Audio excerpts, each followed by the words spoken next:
नमस्कार दोस्तों, स्वागत है आपका Shiva A to Z learning hub channel पर।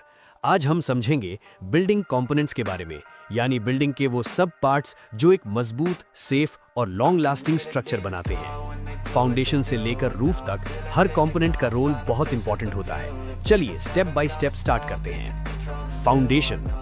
फाउंडेशन बिल्डिंग का सबसे इंपॉर्टेंट कंपोनेंट होता है। इसका काम होता है पूरे बिल्डिंग का लोड सेफली सॉइल तक ट्रांसफर करना। अगर फाउंडेशन स्ट्रांग नहीं होगा तो बिल्डिंग कभी सेफ नहीं रहेगी। Plinth and DPC. Plinth foundation और सुपरस्ट्रक्चर के बीच का पार्ट होता है। यहीं पर डीपीसी डैम्प प्रूफ कोर्स दिया जाता है ताकि जमीन की मॉइस्चर वॉल्स के अंदर ना जा सके।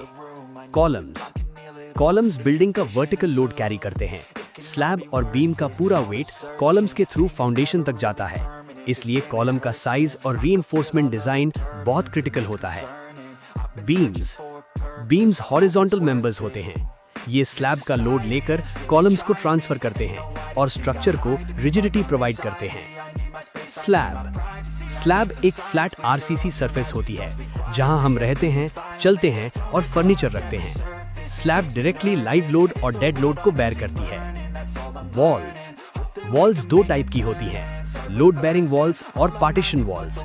लोड बेयरिंग वॉल्स लोड लेती हैं, जबकि पार्टीशन वॉल्स सिर्फ स्पेस डिवाइड करती हैं। डोर्स और विंडोज वेंटिलेशन, लाइट और एक्सेसिबिलिटी के लिए होते हैं। सही पोजीशन पर डोर्स विंडोज होने से बिल्डिंग एनर्जी एफिशिएंट भी बनती है। रूफ बिल्डिंग का टॉप मोस्ट कंपोनेंट होता है। इसका मेन काम होता है वेदर प्रोटेक्शन और सेफ्टी प्रोवाइड करना।